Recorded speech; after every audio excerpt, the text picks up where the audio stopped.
आज मैं आपसे एक बहुत इंपॉर्टेंट बात शेयर करने वाला हूँ। जब भी हम डॉक्टर के पास जाते हैं, एक एक्सपेक्टेशन होती है, एक उम्मीद होती है कि अब सब ठीक हो जाएगा, सब प्रॉब्लम्स खत्म हो जाएँगी, लेकिन रियलिटी थोड़ी अलग होती है।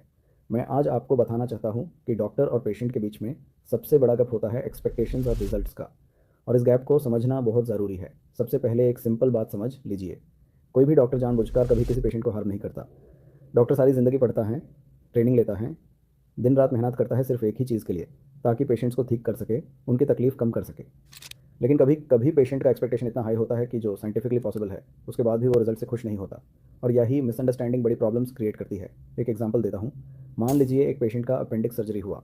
इंटरनेशनली, ग्लोबली हर जगह ये माना जाता है कि अपेंडिक्स रिमूव करने के बाद एक छोटा सा स्कार ज़रूर बचा रहता है। लेकिन कभी कभी पेशेंट चाहते हैं कि उनका बिल्कुल कोई निशान ना रहे। जब छोटा सा भी मार्क दिखता है तो उनको लगता है कि सर्जरी गलत हुई। रियलिटी में डॉक्टर ने बेस्ट पॉसिबल टेक्निक यूज़ की होती है, लेकिन ह्यूमन बॉडी की हीलिंग का एक नेचुरल प्रोसेस है जिसमें स्कार रह जाता है।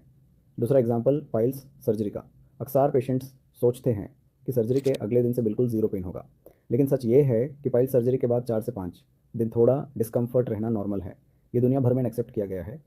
लेकिन पेशेंट के माइंड में एक्सपेक्टेशन होती है कि अगले दिन से मैं एकदम नॉर्मल लाइफ चालू करूँगा, और जब ऐसा नहीं होता तो उनको लगता है कि डॉक्टर ने प्रॉपर्ली ट्रीट नहीं किया। अब डायबिटीज़ के केस को लीजिए। पेशेंट एक्सपेक्ट करते हैं कि एक बार मेडिसिन शुरू करने के बाद डायबिटीज़ परमानेंटली क्योर हो जाएगी। लेकिन सच ये है कि डायबिटीज़ एक क्रॉनिक कंडीशन है। लाइफ टाइम मैनेजमेंट रिक्वायर्ड होता है। इसमें डॉक्टर आपकी हेल्प करते हैं शुगर कंट्रोल रखने में, कॉम्प्लिकेशंस से बचाने में, लेकिन एकदम से इलाज कर देना पॉसिबल नहीं है।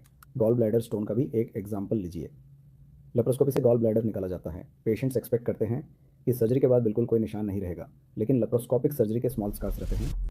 वो दिखते भी मुश्किल से हैं, पर फिर भी एक एक्सपेक्टेशन होती है कि एकदम स्किन जैसी स्मूथ सरफेस हो जाए। जब ऐसा नहीं होता तो पेशेंट डिसअपॉइंटेड फील करता है। कैंसर के ट्रीटमेंट में भी यही बात है। कभी कभी पेशेंट सोचते हैं कि एक बार सर्जरी या कीमोथेरेपी के बाद कैंसर दोबारा कभी नहीं आएगा, लेकिन मेडिकली यह सच नहीं है। रिकरेंस का चांस हमेशा रहता है। डॉक्टर्स अपनी तरफ से बेस्ट करते हैं कि वो चांस मिनिमाइज हो, लेकिन कंप्लीटली एलिमिनेट करना पॉसिबल नहीं। और बैरिएट्रिक या वेट लॉस सर्जरी में भी पेशेंट्स का एक्सपेक्टेशन होता है कि एक महीने में 20 या 30 किलो कम हो जाएगा। लेकिन साइंटिफिकली वेट लॉस एक ग्रेजुअल प्रोसेस है। मंथ्स लगते हैं, धीरे धीरे सेफ तरीके से कम होता है। अगर पेशेंट इस रियलिटी को नहीं समझता तो वो सोचता है कि डॉक्टर ने प्रॉपर्ली ट्रीट नहीं किया। अब सवाल ये है कि ऐसा क्यों होता है। एक रीज़न है सोशल मीडिया।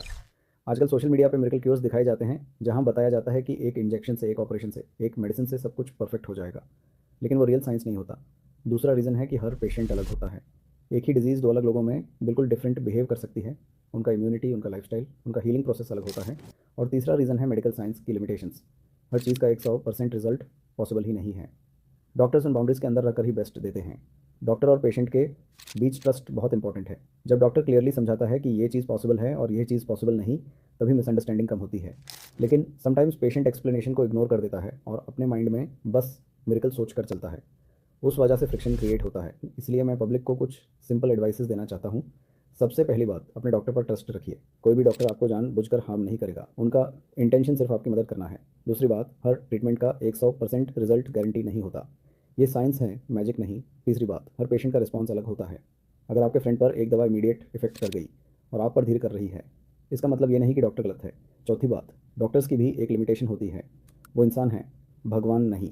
पांचवी बात, सोशल मीडिया पे जो मिरेकल क्लेम्स दिखते हैं उन पर भरोसा मत कीजिए। छठी बात, अपनी हेल्थ की जिम्मेदारी खुद भी लीजिए। सिर्फ दावा से हेल्थ नहीं बनती, आपका खाना, एक्सरसाइज और लाइफस्टाइल भी इक्वली इंपॉर्टेंट है। सातवीं बात, हर ट्रीटमेंट का रियलिस्टिक आउटकम समझ लीजिए। अगर डॉक्टर कह रहा है कि थोड़ा स्कार या थोड़ा पेन रह सकता है तो उसको एक्सेप्ट कीजिए। आठवीं बात, अपने डॉक्टर से ओपन कम्युनिकेशन रखिए, सवाल पूछिए, असम्पशंस मत बनाइए। नौवीं बात, अगर आपको डाउट है तो सेकंड ओपिनियन ले सकते हैं, लेकिन डॉक्टर को ब्लेम या इंसल्ट करना सही नहीं। और 10वीं बात, डॉक्टर भी इंसान है। उनकी मेहनत और उनकी डेडिकेशन को रिस्पेक्ट कीजिए। मैं आपसे ये कहना चाहता हूँ कि डॉक्टर्स आपके दुश्मन नहीं होते, वो आपके दोस्त होते हैं। वो आपके साथ खड़े होते हैं आपकी तकलीफ कम करने के लिए। अगर आप रियलिस्टिक एक्सपेक्टेशंस रखेंगे तो आपका ट्रीटमेंट जर्नी स्मूथ और स्ट्रेस फ्री होगा। इससे डॉक्टर और पेशेंट दोनों का रिलेशनशिप हेल्थी और पॉजिटिव बनेगा। अगर आपको ये बातें समझ में आई हो तो अपने फैमिली और फ्रेंड्स के साथ शेयर कीजिए, ताकि हर कोई डॉक्टर्स के साथ बेटर अंडरस्टैंडिंग बना सके। Thank you.